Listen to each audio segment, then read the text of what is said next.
Shalom. Oke, kita bersyukur kalau kita ada sebagaimana kita ada pada saat ini. Semua karena kemurahan hati Tuhan. Setuju? Karena anugerah Tuhan, bukan karena kuat gagah kita. Ya, kita boleh lakukan apapun juga, tetapi kedaulatan penuh ada pada Tuhan. Oke?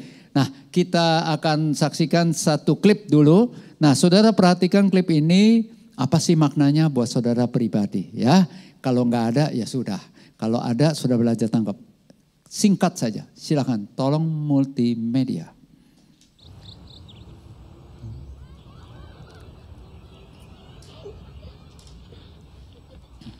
Vita.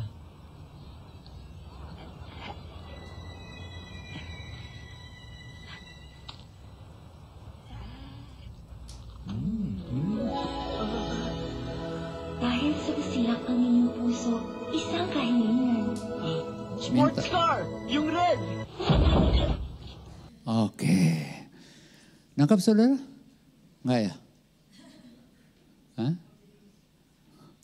Karena dia kasih biskuitnya berapa? Ketika dia minta berkat, berkatnya datangnya?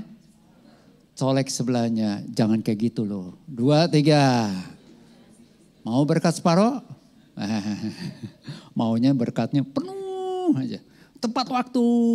Tapi kita oke. Nah saudara, perilaku kita itu ditentukan oleh bagaimana kita menilai. Bukan orang lain dulu, tetapi menilai diri kita. Siapa kita? Oke? Saudara, ketika saya menilai saya dan saya lihat, ya saya laki-laki. Itu sebabnya saya berperilaku sebagai laki-laki. Antara lain ya saya pakai celana panjang. Bukan supaya saya jadi laki-laki. Ini bukan berarti wanita yang pakai celana panjang adalah laki-laki. Saudara tetap bangga dengan gendermu. Ya, saya bangga dengan gender saya. Perilaku saya terhadap seseorang, terhadap istri saya juga ditentukan oleh bagaimana saya menilai istri saya. Oke? Nah, demikian pula kebalikannya. Seorang istri menilai suaminya seperti apa, demikianlah dia memperlakukan suaminya. Bagaimana kita orang tua menilai anak-anak kita, demikianlah kita memperlakukan anak-anak kita.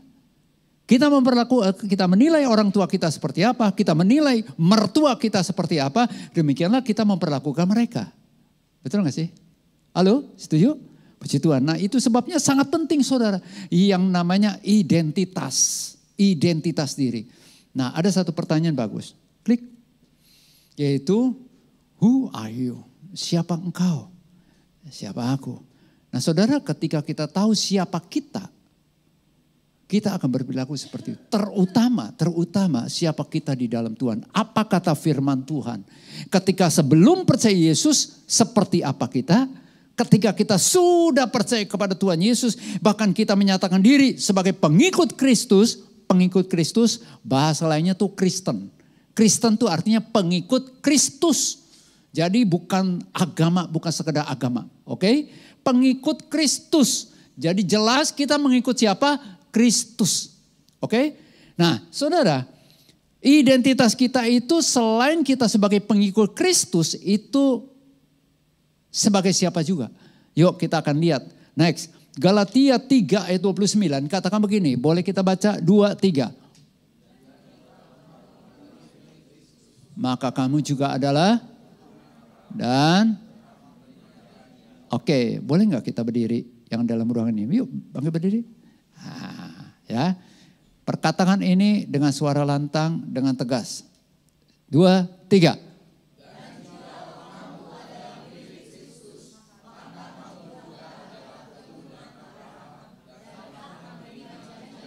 Yang ketiga kali mulai saudara hafalkan. 2, 3.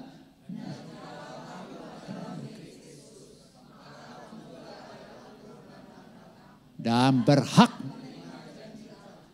cari pasangan berdua. Suami istri boleh, tetapi yang bukan istri ya boleh juga. Tapi tunjuk ya. Tapi terutama dengan sesama aja ya. Ya kalau suami istri oke, sesama pria ya, sesama wanita itu ngomong berdua-dua. Katakan ayat ini. Gantian. 2, 3.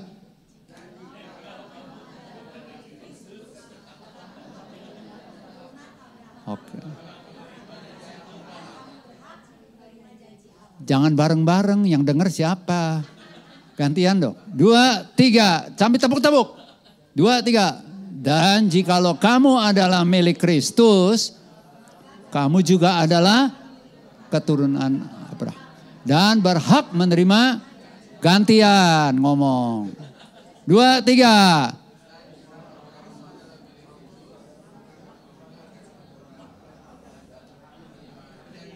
Amin. Silakan duduk. Thank you banget. Puji Tuhan. Dan belajarlah untuk kita juga memperkatakan firman Tuhan ya kepada sesama kita. Nah, janji Allah. Jadi kalau kita sudah percaya kepada Tuhan Yesus Kristus dengan segenap hati, ya, dengan segenap hati yang tahu hanya diri kita dan Tuhan, sesungguhnya status kita adalah milik Kristus. Apa arti kata milik? Milik artinya apa? Iya, milik artinya milik. Ya, kepunyaan. Udah jelas tuh. Baik. Itu persamaannya, kepunyaan. Nah, saudara, selain itu, Galatia katakan, Rasul Paulus tegaskan, selain milik Kristus, kita yang menjadi milik Kristus, kita juga adalah keturunan Abraham. Katakan sama-sama, keturunan Abraham. Ya, keturunan Abraham. Oke. Coba lihat di wajahnya sebelahnya. Itu tuh ada wajah-wajah Abraham kah? Nah saudara, bukan seperti ini gambar kurang lebih rekayasa ya. Enggak ada jenggot dan sebagainya. Nah secara rohani saudara dan saya, status kita di dalam Kristus keturunan Abraham. Artinya maksudnya apa? Yaitu berhak menerima janji Allah. Warisan dari Abraham yaitu warisan janji Allah. Tentunya penggenapan janji Allah. Ini memang yang dimaksud, nanti kita akan lihat lagi. Memang yaitu Yesus Kristus yang terutama. Ya, kita dianugerahkan yaitu Yesus Kristus. Itu janji Allah loh.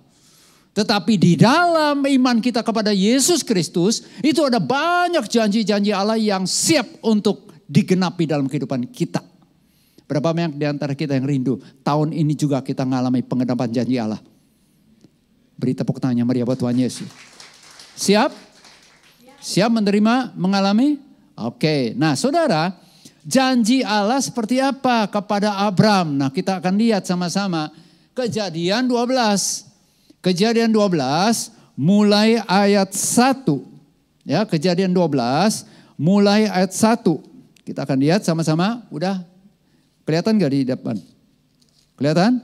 Kalau kelihatan saudara bisa baca 2, 3. Dari negerimu dan dari sanak saudaramu dan dari rumah bapamu ini ke negeri yang akan kutunjukkan. Lanjut.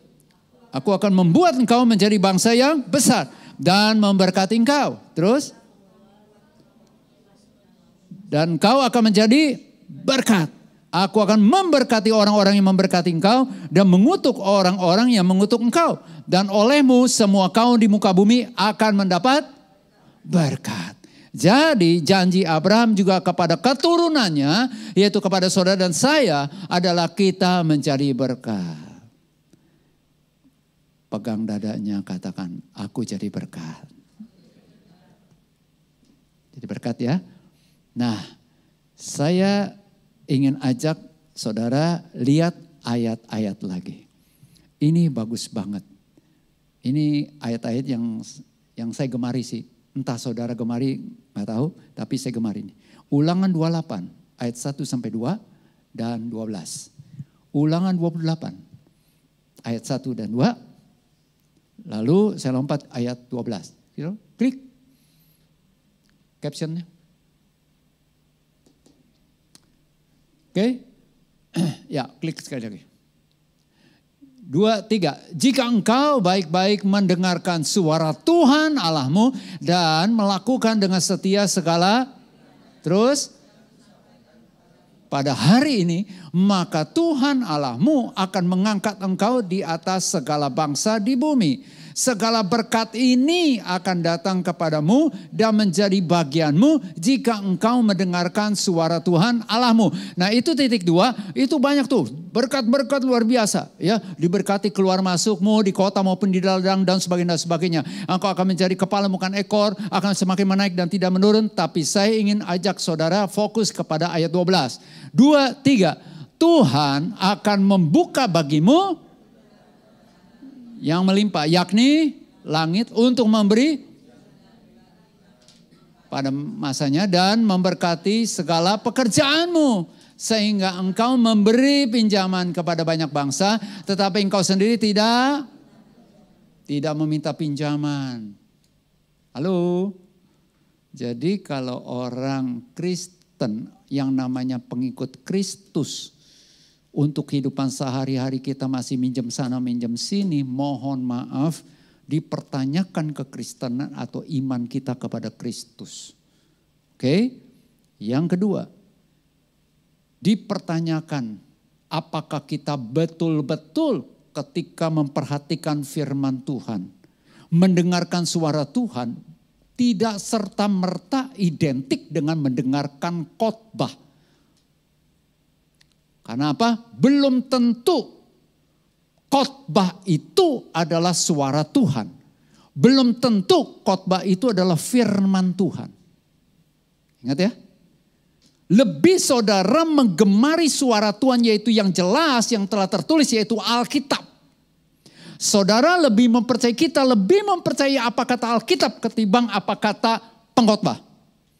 Tapi biarlah kalau ketika pengkhotbah sampaikan firman Tuhan, tangkap itu. Nangkap ya? Oke? Jadi kita jangan salah nih. Mendengarkan baik-baik suara Tuhan itu berarti sama dengan suara pengkhotbah. Belum tentu. Bisa, ya bisa? Tidak. Nah yang berikutnya. Dikatakan jika engkau melakukan dengan setia. Segala perintahnya segala. Katakan sama-sama segala. Segala. Jadi semua nggak bisa kita pilih-pilih. Nah maka dari itu lanjutannya berkat-berkat itu akan menyertai kita. Aku akan memberkati engkau di kota dan di ladang. Aku akan memberkati pekerjaanmu dan sebagainya. Bahkan tadi ayat dikatakan apa? Engkau tidak meminta pinjaman, nggak utang gitu loh. Tapi justru kita membantu orang. Amin. Membantu orang. Tahukah saudara bahwa ketika saudara dan saya itu melakukan tugas bagiannya kita. Konteksnya pekerjaan deh. Kerja. Itu tujuannya bukan cari duit. Tujuannya adalah kita sedang memuliakan Allah dan kita sedang mempraktekkan perintah Allah. Halo? Perintah Allah loh bekerja. Itu dimulai dari Kejadian pasal 2. Ada di situ tertulis, Adam ditempatkan di Taman Eden untuk mengusahakan dan memelihara taman. Itu kata mengusahakan dan memelihara taman, memelihara itu kata dasarnya itu adalah abad. Dari kata abad muncul kata abodah, dari abodah keluar kata ibadah. Jadi bekerja juga adalah ibadah sebenarnya. Nah saudara, ketika saudara dan saya bekerja, apapun juga jenis pekerjaan kita, pastikan bahwa kita bekerja untuk memuliakan Tuhan.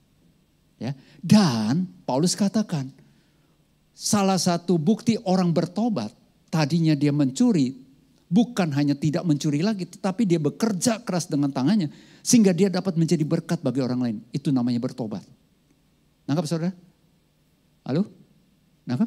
Ketika saudara dan saya bekerja, bukan untuk kepentingan diri kita lagi sendiri, tapi juga untuk orang lain. Nah kita akan lihat lebih lagi.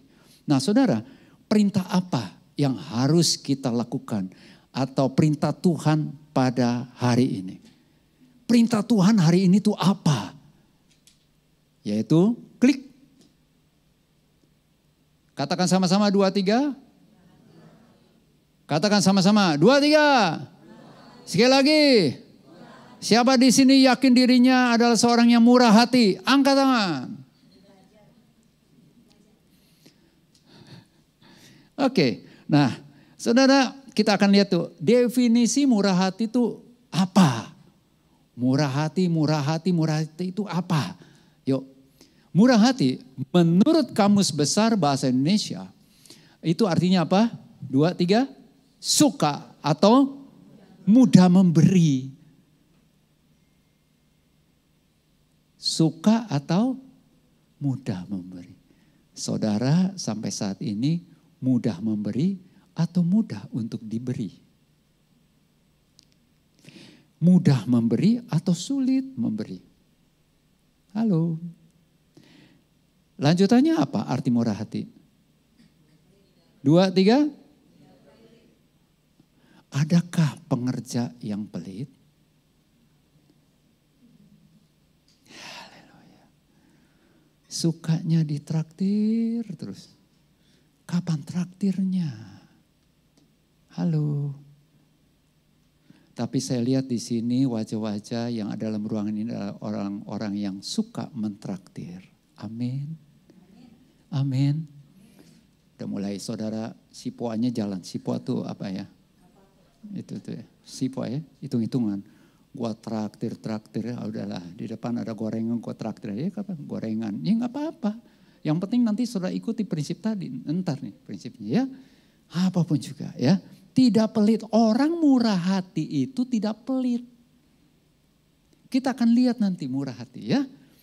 Lanjutannya, orang murah hati itu menurut kamus bahasa Indonesia, orang itu penyayang dan pengasih. Halo. Kalau penyayang enggak suka merugikan orang lain. Setuju enggak? Halo. Kalau penyayang pengasih sesama, dia tidak mau memanfaatkan orang lain demi untuk dirinya sendiri. Lalu, murah hati itu suka menolong, bukan suka nyolong. Halo. Lalu baik hati. Next. Mengapa kita harus bermurah hati sih? Murah hati. Oke. Menurut saudara, setiap orang Kristen bisa enggak bermurah hati? Siapa yang setuju dengan saya katakan bisa, angkat tangan. Siapa yang katakan enggak bisa?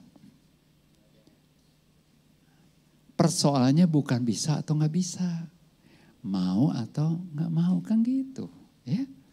Oke, nah ada beberapa alasan kenapa kita harus bermurah hati. Artinya menyatakan, mengeluarkan, menunjukkan kemurahan hati kita.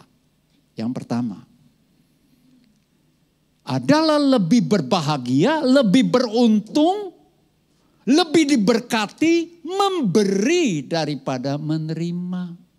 Ini kata Tuhan Yesus Kristus sendiri dalam Kisah Para Rasul, saudara. Ini firman Tuhan bilang, lebih berbahagia, lebih diberkati, lebih beruntung, lebih gitu, daripada menerima. Yes, percayalah orang yang murah hati, bulan ini fokusnya kepada Chen. Kepada apa? Atau ya, hepeng, fulus, ya kan? Bulan ini, ya. Nah, saudara, yang pertama, alasannya kenapa kita bermurah hati yang saya temukan ya. Saudara bisa temukan lebih lagi di Alkitab. Ternyata orang yang murah hati itu gak heran loh. Semakin diberkati Tuhan. Amin.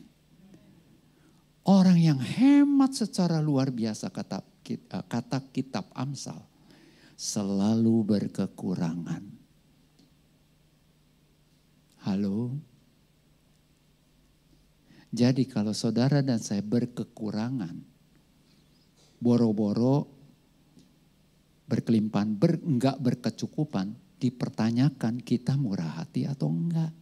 Kamu gitu. Lanjut, poin kedua. Kenapa kita harus bermurah hati? Artinya menyatakan kemurahan hati kita. Kita baca yuk, 2, 3. Hendaklah kamu murah hati sama. Kalau dikatakan sama seperti Bapamu, saya jadi teringat saudara. Kalau orang Kristen itu kalau meninggal selalu dikatakan apa? Telah berpulang ke rumah Bapa. Pertanyaan saya sederhana, benar gak dia pulang ke rumah Bapa di sorga? Saudara pernah ngecek? Halo? Pernah ngecek? Ya gak apa-apa juga sih, ya namanya Kristen seiman. Belum tentu saudara. Belum tentu pulang ke Bapa di sorga, mungkin pulangnya ke Bapa yang lain. Ngerti maksud saya? Yesus pernah menegur beberapa orang pada saat Yesus belum disalibkan. Bapamu adalah iblis, karena iblis itu pembohong sejak semula. Oke, jadi jangan sampai kita ngaku-ngaku anak Bapa di sorga, tapi salah satunya yaitu kita enggak murah hati. Loh, tadi kan ayatnya bilang, kita murah hati sama seperti Bapamu murah hati. Jadi kalau kita mau perlihatkan kepada sesama kita, kita ini orang Kristen, kita pengikut Kristus, tunjukkanlah kemurahan hati kita. Oleh anugerah Tuhan, sampai detik ini saya belajar terus melatih untuk bersaksi, menginjil. Tapi menginjil nggak asal orang, nggak asal omong. Seringkali dan setiap kali selalu saya kasih apa yang saya bisa kasih. Anterin apa? Ya contoh, kalau ada kendaraan, saya naik kendaraan itu. Saya ngobrol masuk itu, memperkenalkan Kristus. Tapi selain memperkenalkan Kristus, saya juga memperkenalkan kemurahan hati saya sebagai pengikut Kristus. Saya berikan lebih. Begitu saudara. Ada kalanya satu ketika dia minta, bukan minta, saya tantang, dia mau saya doakan, mau. Saya doakan karena dia sakit. Saya doakan setelah sampaikan Injil, terus doa, cukup dong rohani. Enggak bisa, enggak cukup. Bukan hanya rohani saja, tetapi juga perlu rohana. Halo, yaitu apa? Dua kita apa? Money gitu. Halo, paham ya? Ini juga saya lagi belajar kok. Sama-sama kita belajar saudara. Supaya kalau pulang ke rumah Bapak jelas, wah ini anakku. Kan begitu. Jangan sampai, oh enggak, kenapa? Pelit. Kan gitu. Coba lihat kiri kanannya, cuma diem aja, lirik. Wajahnya tuh. Haleluya. Di sini wajah-wajah murah hati. Amin. Katakan aku murah hati. 2, 3. Oke, terserah saudara ragu-ragu saudara nggak murah hati nggak apa-apa. Ya, yang poin 2, poin 3 sekarang. Kenapa sih kita harus menyatakan diri bermurah hati? Poin 2. Poin 3 yaitu apa? 2, 3. Udah di situ. Kalau saudara dan saya mengecap betapa besar kasih Allah akan dunia, akan kita. Sehingga Allah mengaruniakan Yesus Kristus buat kita. Itu kasih loh. Ketika saudara punya Yesus, berarti saudara punya kasih. Sebentar, ada panggilan khusus. Pastikan itu bukan dari sorga ya. Saudara pulang loh ke rumah Bapak. Halo, cepat pulang. Haleluya. Oke, saudara, kasih itu murah hati. 2, 3 katakan. Iya itu. Memang ini ada di Alkitab. 1 Korintus 13. Kasih itu sabar. Kasih itu murah hati, tidak sombong. Kan begitu. Nah jadi kalau orang yang pelit dipertanyakan. Dia sudah, pertama ya. Apakah dia paham betul enggak? Bahwa dia sudah terima yang namanya kasih Allah. Orangnya pelit tetapi rajin ke gereja. Pelit terus, enggak berubah-ubah, enggak bertobat-tobat. Jangan-jangan saudara belum memahami bahwa saudara telah dicurahkan kasih Allah. Yang kedua, belum memahami kasih itu apa. Nggak usah terlalu definisi, terlalu muluk-muluk tuh kasih apa dan sebagainya. Udah, kalau konteks saat ini itu kasih murah hati. 2, 3. Kalau punya kasih ya murah hati, kan begitu. Yang keempat, kenapa kita harus bermurah hati? Matius 5 ayat 7 katakan begini. 2, 3, berbahagialah orang yang murah hatinya karena mereka akan beroleh kemurahan. Saudara, saya renungkan ya, ternyata ada sebuah peristiwa menarik di Perjanjian Lama. Suatu ketika bangsa tentara Aram pada saat itu ya. Itu dia mau menyerang bangsa Israel. Mau menyerang bangsa Israel, dia atur strategi nih. Dia atur strategi, kamu harus jegal di sini, tempatkan pasukan ini di sini, kata si Raja Aram. Ternyata seorang nabi di Israel, seorang nabi yang namanya Nabi Elisa, dia kasih tahu raja, ini tolong ya, tentara kamu tuh dan kamu semua jangan ada di situ. Karena mereka sudah tempatkan orang-orang di situ semua. Dan ini terjadi berkali-kali. Gagal untuk menyerang itu tentara Aram. Nah, sampai tentara Aramnya ini Raja Aram bingung. Ini siapa yang jadi pengkhianat nih? Kok kita rahasia, rapat dan sebagainya atau strategi. Tahu aja tuh si orang Israel. Siapa ini? Wow, siapa pengkhianat di antara kita? Enggak ada ngaku. Ya memang enggak ada. Akhirnya ada satu orang katakan, oh enggak ada. Yang ada itu loh, satu orang tuh di Israel. Siapa namanya? Itu Nabi itu Elisa. Oh singkat cerita dikirim itu beberapa tentara, banyak tentara pilihan untuk ngepung dan nangkap si Elisa. Saudara, saat itu ketika bujangnya Elisa buka jendela, dia lihat wow tentara banyak kelilingi rumah tempat tinggal di mana Elisa ada. Wah mereka pelayannya itu atau pembantunya itu takut. Langsung dia masuk lagi, tuanku kita diserang, mati kita nih. Yang nyerang lihat tuh, banyak orang keliling. Tapi Nabi Elisa tenang, dia kan tenang. Yang menyertai kita jauh lebih banyak dari mereka itu semua. Dia doa, Tuhan bukakanlah, celikanlah mata bujangku ini. Tuhan celikan. Dia lihat semua, banyak tentara-tentara Allah menyertai, memagari rumah itu. Wow. Tapi akhirnya singkat cerita selanjutnya apa? Elisa bahkan, Tuhan butakanlah mereka. Akhirnya mereka buta. Gak bisa ngelihat tentara Aram itu semua. Akhirnya digiring, dibawa ke tengah-tengah kota Samaria pada saat. Kota di mana bangsanya mau diserang oleh dia. Mereka dibawa ke situ dituntun. Kan buta, ramai-ramai. Ketika ada di tengah kota, Elisa katakan, Tuhan celikan kembali matanya. Tuhan celikan, terbuka matanya. Nah Raja Israel katakan ini, bos, boleh nggak kita hajar, kita bunuh mereka ini. Udah ada di tengah-tengah kita nih. Tahu Elisa bilang begini, sudah biasa ya kamu bunuh orang yang kau tawan. Tidak boleh lakukan itu. Sebaliknya, kau jamu dia, buat pesta besar, beri mereka makan, minum yang enak-enak. Singkat cerita akhirnya Raja Israel lakukan itu. Dijamu, dikasih, bukan jamu itu ya, benar-benar jamuan ya, bukan jamu kunyit asam belum ada di situ ya. Nah saudara, endorse lagi. Ya, nggak apa-apa sih, hubungi. Saudara, dikasih benar jamuan luar biasa besar kan? Karena itu kan ratusan tentara. Wah mereka, saudara Alkitab mencatat tuh. Mereka setelah makan kenyang disuruh pulang. Pulang, udah kenyang. Udah. Alkitab mencatat, sejak itu tentara Aram tidak lagi menyerang Israel.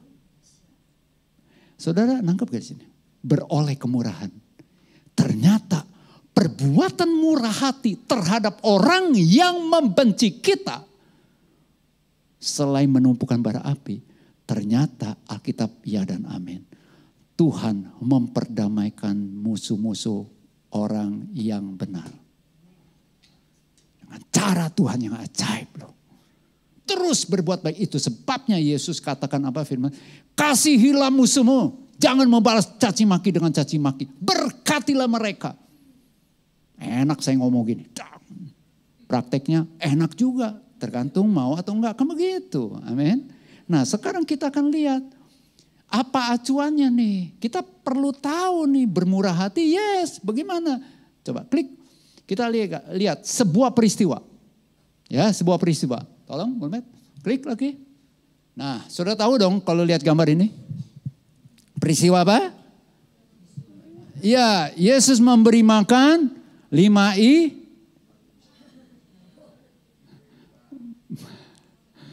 Ya berarti saudara masih connect nih. Masih belum berubah, Alkitab belum berubah, enggak berubah. 5 roti dan 2 ikan. Saudara, coba buka ayatnya, 1 ayat saja. Ini saya ambil dari Yohanes pasal 6. Klik. Oke. Nah saudara, di ayat 9 dikatakan begini, ketika Yesus melihat orang saya enggak eksposisi perikop ini, kalau saudara renungkan nih dahsyat loh, bagus banget ini ayat. Saudara, itu banyak orang berbondong-bondong mengikut Yesus. Oleh karena apa? Terpesona akan mujizat penyembuhannya. Alkitab katakan begitu. Tapi saya nggak tahu motivasi saudara dan saya hadir ini apa. Nah saudara, Yesus melihat orang banyak berbondong-bondong kepada dia. Yesus juga tahu, bukan hanya dicekokin. Mohon maaf pakai kata cekokin. Diajarin tentang nilai-nilai yang rohani. Yes. Ada pengajaran, tetapi bukan hanya itu saja, tetapi juga pelayanan yang secara holistik. Katakan holistik. Holistik itu apa? Nah ini dia. Yesus katakan, bagaimana kita dapat memberi makan mereka. Kalau di Injil lain dikatakan ini, suruh mereka pulang. Tuhan Yesus tegas lu katakan, jangan suruh pulang. Kamu yang harus kasih makan. Kasih makan 5.000 laki-laki. Laki-laki loh men. Laki-laki kan makannya biasanya berapa kali dari perempuan? Kan begitu. Saudara, wow. Hanya Yesus katakan, coba periksa deh. Nah ada seorang yang namanya Andreas bilang, di sini ada seorang anak kecil. Bawa 5 roti jelai. Perhatikan, di sini ada seorang anak yang mempunyai 5 roti jelai dan 2 ikan. Tetapi apakah artinya ini untuk seorang sebanyak itu? Kata jelai saya ngulik. Jelai itu sebuah tumbuhan yang diolah bisa jadi roti jelai gitu loh. Tapi bisa juga itu tumbuhan itu dijadikan selai. Tahu selai ya? Selai. Ya kan? Diolesin. Seperti apa? Enggak tahu karena saya enggak hadir pada saat itu. Ya, yang jelas roti jelai. Nah 2 ikan, ini dikatakan 2 ikan bukan ikan gede-gede loh. Ikan tongkol kah, ikan tenggiri, apalagi. Dan sebagainya. Enggak, 2 potong. Tapi ini anak nih, baunya kecil-kecil. Tapi apakah artinya ini untuk orang sebanyak ini? Enggak mungkin, karena melihat fakta. Itu sebabnya terakhir ini saya dengar dari seorang hamba Tuhan katakan, kita lihat fakta, tapi kita percaya akan kebenaran firman Allah. Amin. Nggak menyangka tuh 5 roti 2 ikan. Yesus katakan sini bawa kemari. Apa yang Yesus lakukan? Nah itu saudara dan saya praktekin ya ketika makan itu. Yesus mengangkat ini dan mengucap syukur. Dan mengucapkan berkat. Singkat cerita ini terjadi apa? Mujizat. 5.000 laki-laki diberi makan sampai kenyang. Dan dikumpulkan potongan-potongan roti dan ikan. Sebanyak berapa bakul? 12 bakul. Ya. Kenapa 12 bakul? Halo? Karena murid Yesus enggak ada hubungan. Itu kebetulan jadi 12. Orang-orang ada yang nafsirkan begitu. Enggak di Alkitab menjadi kalau yang enggak jelas-jelas saya enggak mau berani menafsirkan ya. Kemungkinan 12 bakul itu dikasih ke anak itu bisa jadi. Tapi Alkitab kembali lagi tidak catat. Jadi enggak usah mereka-reka sesuatu yang enggak jelas. Oke, nah kita yang menjelas-jelas saja. Saudara, ternyata perhatikan 5 roti 2 ikan bisa berkembang loh. Ketika itu dijadikan menjadi berkat bagi orang lain. Wow. Lanjut. Jadi dari peristiwa ini kita temukan paling enggak beberapa hal. Saudara bisa foto ya. Kalau enggak bisa ambil atau minta PPT-nya. Oke. Ada prinsip dasar kemurahan hati. Yang pertama, tolong buka. Klik. Yaitu apa? Berdasarkan apa yang ada pada kita. Katakan, apa yang ada pada kita. Yesus memberi makan 5.000 laki-laki dengan apa yang ada. Udah 5 roti ya udah, 2 ikan. Udah serahkan sama Tuhan. Dahsyat loh saudara. Ya. Apa yang ada pada kita? Kita mau bantu orang. Kita mau memberkati seseorang. Ya udah apa yang ada pada kita. Enggak perlu saudara dan saya minjem sama orang untuk memberkati orang. Itu enggak alkitabiah. Apa yang ada padamu? Yesus kan katakan begitu. Betul? Apa yang ada pada saudara? Ya udah, saudara mengucap syukur. Saudara tahu nggak? Ada kisah di Alkitab di Perjanjian Lama. Mereka mengucap syukur, menangis, berterima kasih banget, menangis loh. Oleh karena apa? Mereka bisa mengumpulkan persembahan. Wow, saya belum pernah begitu. Jadi ketika saudara bermurah hati, itu ucapan syukur, bersyukur saudara. Dengan apa yang ada pada kita, berarti saudara dan saya diberkati untuk memberkati orang lain. Katakan, aku diberkati untuk memberkati orang lain. 2, 3. Ada roti untuk dimakan, ada benih untuk ditabur. Jangan diembat semuanya, serakah. Oke, paham? Ini konteksnya ayat yang tadi. Lanjut, itu yang pertama, apa yang ada pada kita. Katakan apa yang ada pada kita. Yang kedua, ketika kita bermurah hati, itu harus didasari juga dengan apa? Rela hati. Rela hati loh. 2 Korintus 9 ayat 7. Dengan kerelaan hati, jangan ngegerendeng. Nah orang rela hati, tadi pagi saya sudah jelaskan, tapi saya nggak perlu jelaskan lagi di sini. Kalau saudara mau tahu apa arti rela hati secara praktis, saudara tanya mereka yang datang ibadah pagi. Itu aja ya. Nah saya cuma kasih tahu begini, kalau kita sudah rela hati memberkati, memberikan sesuatu, udah setelah itu berbulan-bulan, dia berbuat jahat sama kita ngulik tuh, dia nggak tahu apa istilahnya, nggak tahu terima kasih, apa tuh, bokamsial lah dan sebagainya, nggak tahu diuntung, ya ingat ngomong lagi, dulu gue bantu tuh dia, berarti pada saat kita menolong, pada saat kita bermurah hati, itu tidak rela hati. Halo, paham di sini? Saya juga lagi belajar saudara. Kalau udah memberi, udah. Memberkati, udah. Halo. Lihat lagi kiri kanannya. Kasih senyum diri. 2, 3 kasih senyum. Jangan terlalu tegang-tegang ya. Di sini kan ya orang-orang yang murah hati. Yang ketiga, prinsip ketiga, klik. Butuh dan cukup sesuai dengan kebutuhannya dia. Dan cukup udah segitu. Iya. Oke. 2 Korintus 9 ayat 12. Supaya orang yang berkekurangan jadi cukup. Apa yang dia butuhkan. Orang lapar dikasih makan. Jangan orang lapar dikasih pakaian. Dikasih minuman. Lebih rohani lagi. Orang udah lapar banget. Ayo kita berdoa. Wih. Rohani banget. Supaya perutnya tutup. No. Halo.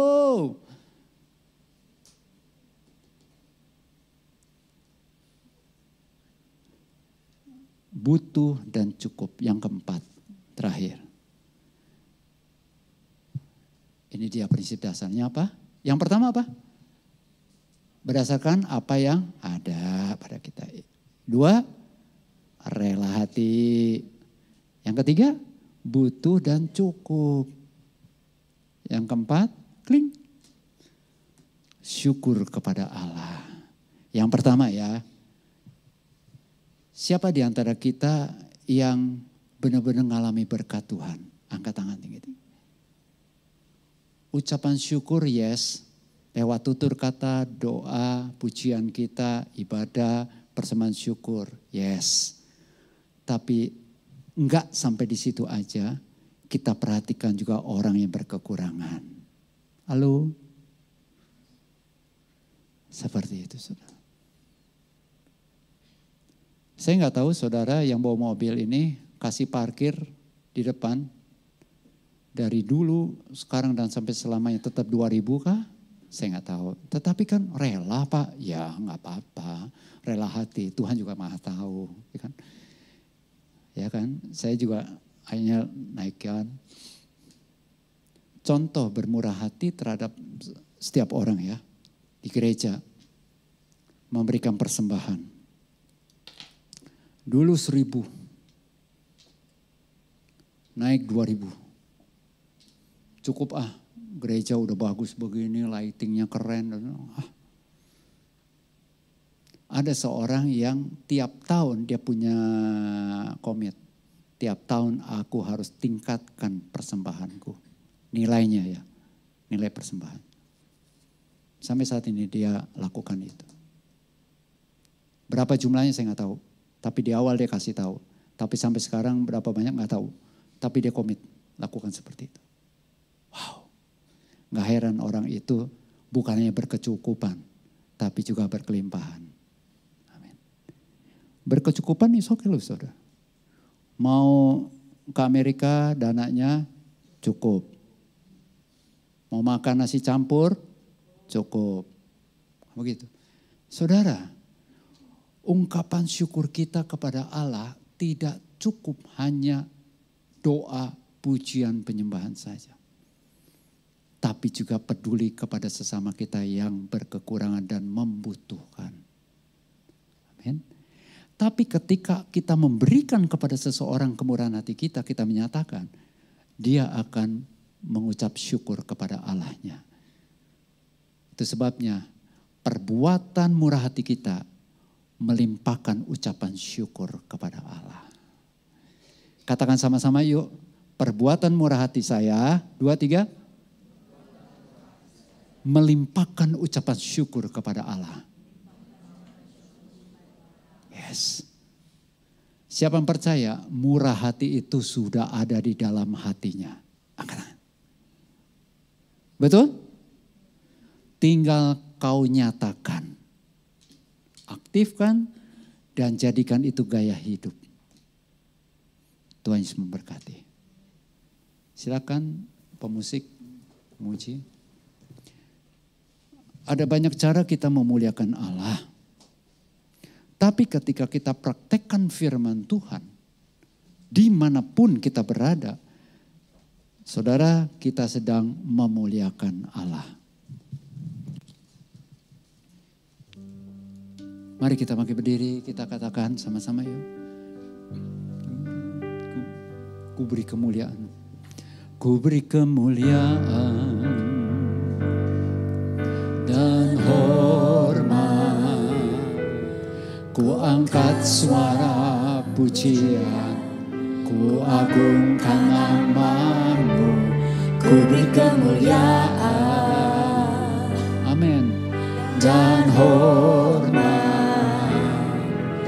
Ku angkat suara pujian, ku agungkan nama-Mu, sebab Kau besar, perbuatan-Mu ajaib, tiada seperti Engkau,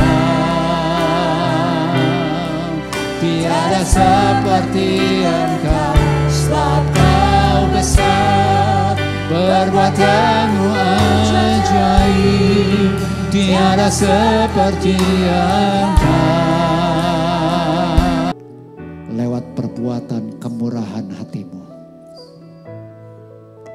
Ketika mereka berterima kasih, saudara katakan, itu dari Tuhan Yesus. Persilakan Roh Kudus bicara kepada saudara.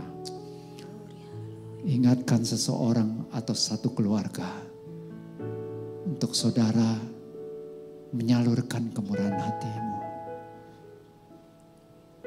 Terima kasih Tuhan. Terima kasih Bapa. Yes Lord, ya dalam masyurnya. Haleluya. Haleluya.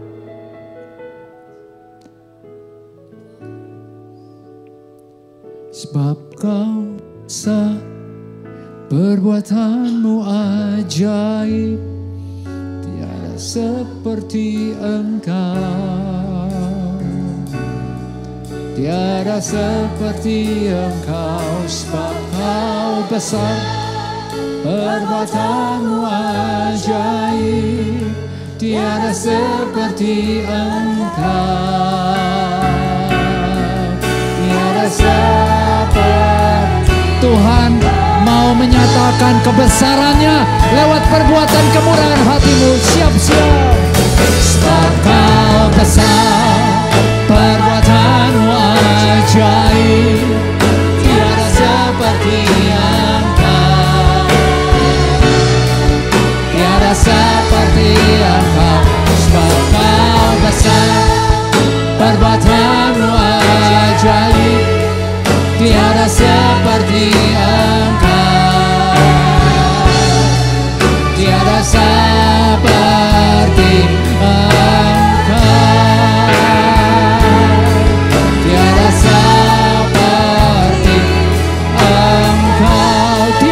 seperti Yesus, tiada sahabat.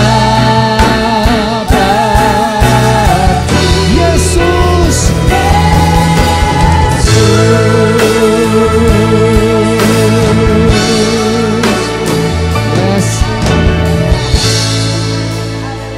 Mari kita buka kedua tangan kita, saudara. Tuhan, kau lihat tangan-tangan yang terbuka, tangannya yang dibuka Tuhan, pertanda kami siap untuk Tuhan menyatakan kebesaran-Mu lewat perbuatan tangan kami.